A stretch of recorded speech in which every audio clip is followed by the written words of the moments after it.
করতে হব রওয়ানা, বলেন বহু দূরে আমরা কেমনে যাব জানি না। বলেন দয়াল আল্লাহ দয়া করো, দয়াল আল্লাহ ও নসিব করো মদিনা। লা ইলাহা ভালো লাগে, লা ইলাহা লাহু লা ইলাহা জোরে লা ইলাহা লা ইলাহা ইল্লাল্লাহু মুহাম্মাদুর রাসূলুল্লাহ সাল্লাল্লাহু আলাইহি ওয়াসাল্লাম। কষ্ট হচ্ছে আপনাদের? কষ্ট হচ্ছে? শেষ করে দেব না 10টা মিনিট চালাবো? 10টা মিনিট, 10টা মিনিট বলে শেষ করে দেবো নাকি হুজুর? বিরক্ত হচ্ছেন? ভালো লাগতেছে? কার কার ভালো লাগতেছে একটু হাত তুলেন তো দেখি। ভালো লাগলে আলোচনা চলবে। হ্যাঁ, ভালো লাগলে আলোচনা চলবে। কার কার ভালো লাগে হাত তুলেন। নারে তাকবীর। এই স্লোগান দিলে ওয়াজ করতাম না। স্লোগান বাজে, নারে তাকবীর, নারে রিসালাত, হাবিবি দরবার শরীফ, কোরআন সুন্নাহর আলো, কোরআন সুন্নাহর আলো। জবান করে বল মারহাবা। এবার ফাসাল্লি লিরাব্বিকা ওয়ানহার। নবীজি আল্লাহর জন্য নামাজ পড়েছেন, পড়ছেন কি পড়েন নাই? এবং কুরবানি করেছেন। আল্লাহর নবী একদিন সফর উদ্দেশ্যে রওনা দিয়েছে। গভীর মনোযোগ। পথিমধ্যে জোহরের নামাজের সময়, জোহরের নামাজের সময় এখন ওযু করবে। আগেকার উলামায়ে কেরাম পীর মাশায়েখরা দূরে ভ্রমণ করলে সাথে কিছু খাদিম নিয়ে যাইতো। তখন তাদের সাথে কি থাকতো? বদনা থাকতো। কথা কোন ঠিক কিনা? মাটির থাকতো কিনা? মাটির বদনা, কাশের বদনা থাকতো। অনেকে তামার বদনা থাকতো। আমিও কিছু কিছু পাইছি খেদমত করার। জোহরের নামাজের সময় নবী ওযু করবেন। নবীর সঙ্গীকে হযরত আবু বকর সিদ্দিক এবং হযরত ওমর ফারুক রাদিয়াল্লাহু আনহুমা। সুবহানাল্লাহ। নবী ওযু বানাবেন। বদনার ভিতরে পানি দিয়ে ওযু করবেন। আগেকার উলামায়ে কেরাম পীর মাশায়েখরা আসলে আমরা জল চকি দিতাম। জল চকির মধ্যে বসতো, আমরা পানি ঢালতাম, তিনারা ওযু করতেন। সুবহানাল্লাহ। এখন তো ডিজিটাল হয়ে গেছে, এখন এগুলা নাই, সব জায়গায় পানি আছে, ঠিক না? আগে তো পানি পাওয়া যেত না যেখানে সেখানে, যার কারণে সঙ্গে করে পানি নিয়ে আসতে হতো। নামাজের সময় নবী ওযু করবেন। এবার বদনা দিয়া একা একা পানি ঢাইলা ওযু করাটা কিন্তু একটা বেশব লাগে। কথা কোন ঠিক কিনা? একদিন পানি ঢালা আবার ধোয়া, তো বেশব লাগে না? আবু বকর সিদ্দিক রাদিয়াল্লাহু তাআলা আনহু কই, নবীজি আমি বদনা দিয়া পানি ঢালবো, আপনি ওযু করবেন। সুবহানাল্লাহ। আমার নবীকে আবু বকর, দুনিয়াবি বয়সের দিক দিয়ে তুমি আমি প্রায় সমবয়সী, কারণ আমার নবী থেকে মাত্র 2 বছরের ছোট ছিল আবু বকর সিদ্দিক। সুবহানাল্লাহ। দুনিয়াবি হিসাবে আমার নবীর শ্বশুর আবু বকরের মেয়ে আয়েশা সিদ্দিকা রাদিয়াল্লাহু তাআলা আনহাকে বিয়ে করেছেন আমার নবীজি। আমার নবীজির শ্বশুর হন আবু বকর সিদ্দিক রাদিয়াল্লাহু তাআলা আনহু। আমার নবী ডাক দেয়, আবু বকর তুমি আমার শ্বশুর, আবার প্রায় একজন মুরব্বী হয়ে গেছো, তাহলে তোমারে আমি কেমনে বলি, তুমি কেমনে আমারে পানি ঢালবা, আমি ওযু করব, এটা তো আমার কাছে কেমন কেমন লাগে। সুবহানাল্লাহ। এবার আবু বকর সিদ্দিক ডাক দিয়া কই, নবীজি ইয়া রাসূলুল্লাহ, ইয়া হাবিবাল্লাহ, নবী গো আমি এমন মুরব্বী হতে চাই না যে মুরব্বী রহমতের নবীর সেবা করতে পারবে না। আমি এমন শ্বশুর হতে চাই না যে শ্বশুর রহমতের নবীর সেবা করতে পারবে না। আমি এমন আবু বকর হতে চাই না যে আবু বকর রহমতের নবীর সেবা করতে পারে না।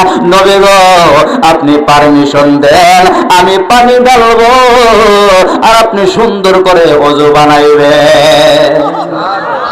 শ্বশুর জামাইরে পানি ঢালবে, জামাই ওযু করবে। আচ্ছা, কোন আমগুর দিকে শ্বশুরকে জামাইরে পানি ঢেলা দে, জানা জামাই আপনি পানি ঢালে ওযু করেন, আমি পানি ঢালি আপনি ওযু করেন।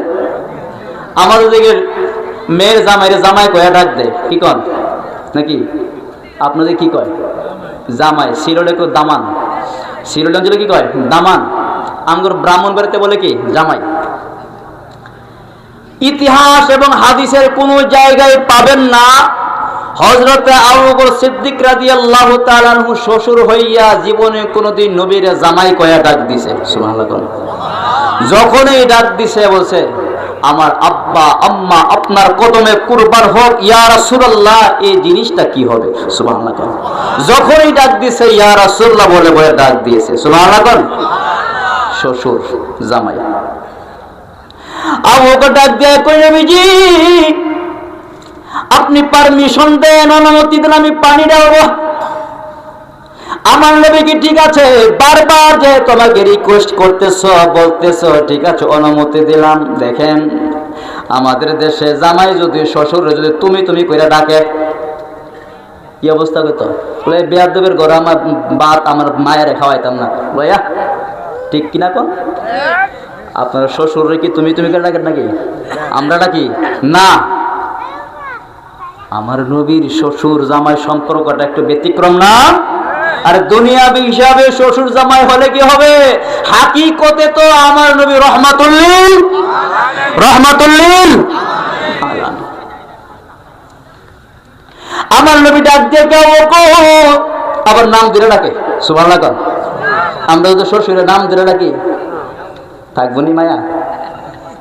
হ্যাঁ, 2 দিন তো রাখতো না। এই গোলামের পুত্রের ভাত খাওয়ান তো নাই কর বেয়াদব কথা কোন ঠিক কিনা? আমার নবী ডাক দেই শ্বশুরে, কি কয়? আবু বকর। মানে কি এখন কি জামাই শ্বশুর হিসাব হবে না? রহমাতুল লিল সাইয়্যিদুল আম্বিয়া ওয়াল ইমামুল আম্বিয়া ওয়াল আল্লাহু আকবার বলেন। অনেকে যায় মিলা হিসাব মিলা, নবী বিয়া করছে আমরা বিয়া করছি, নবীর ছেলে মেয়ে হয়েছে আমরা ছেলে মেয়ে হয়েছে, এমন হিসাব মিলে সেরা নবীর আমরার মতন বড় বউয়ের সাথে মিলে আছে না নাই? তারাই বুট বইয়ের মধ্যে ওই জিনিসগুলো বাতিত আছে। সুদা বাস। আমার নবী ডাক দিয়ে গে বকর, ঠিক আছে পারমিশন দিলাম, বারবার বলার যে বলতেছে যেহেতু পারমিশন দিলাম। আবু বকর সিদ্দিক রাদিয়াল্লাহু তাআলা নবীর অনুমতি পাইয়া পারমিশন পাইয়া সুন্দর করে বদনার নল দিয়া পানি ঢালতেছে। আমার নবীজি ওযু করতেছে, নবীজি ওযু করতেছে। ওযু যখন শেষ হয়ে গেল, নবীজির পা ওয়ারকের মধ্যে মোজা মুবারক ছিল, ডান পায়ের মোজা মুবারকটা জুতার ভিতর থেকে এনে পরিধান করলো। এবার বাম পায়ের মোজা মুবারকটা যখন খুঁজতেছে, দেখে জুতার ভিতরে মোজা মুবারকটা নাই। আমার নবী কি কয়, ব্যাপারটা কি? একটা মোজা পাইলাম, আরেকটা মোজা কোথায় গেল? হে আবু বকর, আমি একটা মোজা পাইলাম, আরেকটা মোজা কোথায় গেল? আবু বকর আমি তো জানি না। বলে জানি না বললে হবে না। বলে হুজুর আমি কেমনে জানবো? আমি জানবো। বলে তুমি তো আজকে পানি ঢালতেছো। ইয়া রাসূলুল্লাহ, ইয়া হাবিবাল্লাহ, নবী গো আমি তো আপনার খেদমতে পানি ঢালতেছি গো নবী, খোদার কসম করে বলি এত মনোযোগের সহিত পানি ঢালতেছি, কারণ আমার মনোযোগ যদি না থাকে, এদিক সেদিক যদি আমার অমনোযোগিতার কারণে বদনা নলিটা নড়াচড়া করে, আপনি নবীর হাত মুবারক নড়াচড়া করবেন, আপনার কষ্ট হয়ে যাবে। সুবহানাল্লাহ। ইয়া রাসূলুল্লাহ, ইয়া হাবিবাল্লাহ, নবী গো ও মায়ার নবীজি, আমি এত ভক্তি নিয়ে মনোযোগের সহিত বদনার লড়িয়া আপনার যে মজুর পানি ঢালছিলাম গো নবী, ওই সময় আমি আবু বকরের দেহের ভিতরে প্রাণ ছিল কি ছিল না তাও আমি বলতে পারবো না। আল্লাহু আকবার বল, বলে ইয়া রাসূলুল্লাহ। আমার নবী কয় আবু বকর, বুঝতে পারছি তুমি মহব্বতের কারণে দুনিয়ার সকল খেয়াল ভুলে গেছো। আজকের এই মজলিসের পাহারাদারকে? ওমর কই আমি। বলে তুমি? মজলিস থেকে কোন জিনিস হারাইয়া গেলে দায়ীকে? বলে পাহারাদার। আজকে আবার মুজা মুবারকটা হারাইয়া গেছে, হিসাব মতে তো তুমি তো দায়ী, আমার মুজা মুবারকটা এনে দাও। আল্লাহু আকবার। উমর ভয়ে থরথর করে কাঁপতে লাগলো, হায় হায় নবীর মুজা মুবারক চুরি হয়েছে, এখন মুজা মুবারক আমি কোথায় থেকে আনবো? দেখলাম না তো কে নিয়ে গেল। আমার নবী কই, দেখলাম না কে নিয়ে গেল, এই কথা বললে বাঁচার কোনো উপায় নাই, তোমারে বের করতে হবে। নবীজির ভয়ে উমর কাঁপতে কাঁপতে কাঁপতে কাঁপতে আকাশের দিকে যখন দুইটা হাত তুইলা আল্লাহ কয়া ডাক দিয়েছে, উমর দেখতে পাচ্ছে আকাশের উপর দিয়া একটা চিল পাখি আমার নবীজির মুজা মুবারক তার পায়ের মধ্যে লইয়া উইরা যাইতাছে। আমার নবী ডাক দিয়া কয়, উনজুরু ইলাস সামাই ইয়া রাসূলুল্লাহ, নবী গো আপনি আকাশের দিকে তাকান, ওই যে দেখেন দুষ্ট চিল পাখি যার পায়ের মধ্যে আপনার মুজা মুবারক দেখা যায়। নবী গো তার কত বড় দুঃসাহস, আপনার মুজাটা সে চুরি করে নিয়ে গেছে। ইয়া রাসূলুল্লাহ আপনি আমি উমরকে পারমিশন দেন, আমি এখান থেকে তীর নিক্ষেপ করে তার কলিজাটা বের করে নিয়ে আসবো। আমার নবী উমরের কথা শুই না, চিল পাখি দূর থেকে আওয়াজ দিয়া কয়, নবী গো ও মায়ার নবীজি, আমি কেন আপনার মুজা মুবারক চুরি করছি আপনার কাছে আসার অনুমতি দিন, আমি বলবো। উমর বড় ডেঞ্জারাস, উমর যদি তীর নিক্ষেপ করে আমি তো মারা যাব, কেন চুরি করছি সে ঘটনা বলতে পারবো না। নবী গো উমরকে থামান, আপনার কদমে আসার অনুমতি দে। আমার নবী গো থামা। চিল পাখিকে বললো আসো।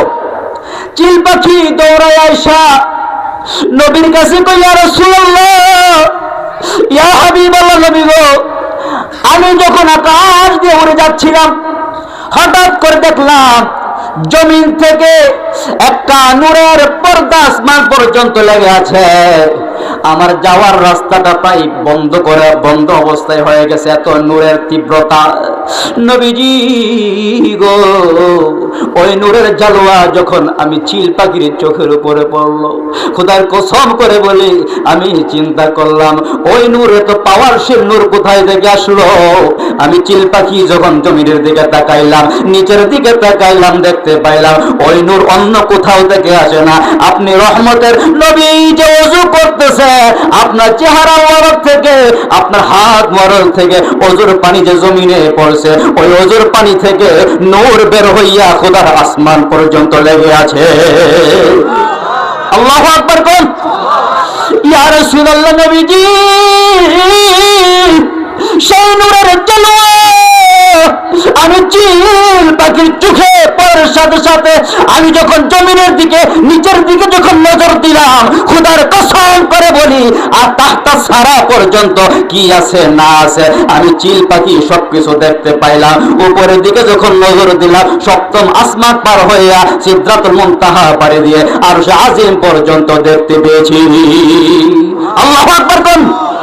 একটা চিল পাখি যদি নবীর ওযুর পানির নূরের জালওয়াতে যদি চিল পাখির চোখের পাওয়ার যদি এত বেড়ে যায়, যেই সমস্ত আল্লাহর ওলিরা নবীর খাস তাওয়াজ্জু দিয়ে যাদের সিনার ভিতরে আমার নবীর ইশকে রাসূল ভরপুর থাকে, নবীর প্রেমে যারা ওলি আল্লাহ হয়ে গিয়েছে, সেই ওলি আল্লাহরা যখন চোখটা বন্ধ করে রে, চোখ বন্ধ করার সাথে সাথে আল্লাহর খোদার খোদাইত্ব তারা দেখতে পায়।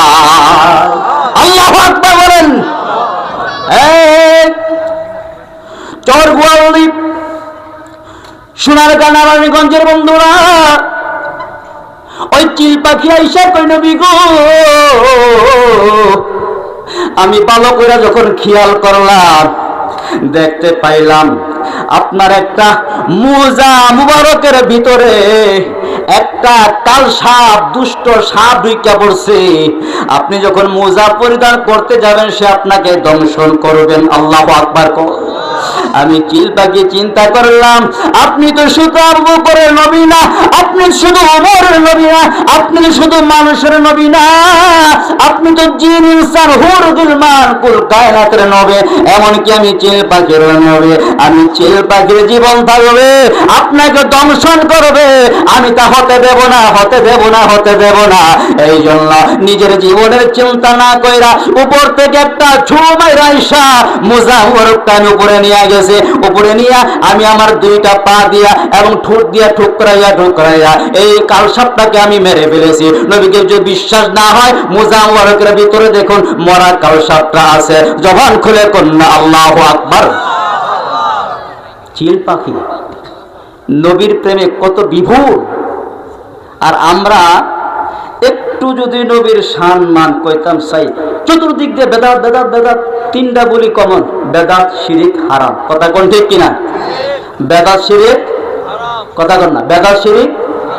সামনে আসতেছে বেদাতের একটা আমল, কোনটা বলেন না? সবে বরাত, আপনাদেরকে সবে বরাত করেন না? শবে বরাতের এত হাদিস থাকা সত্ত্বেও ওরা মাঝে মাঝে শবে বরাতকে নিয়ে এত বিদ্রূপ মন্তব্য করে। কত বছর কয়েকটা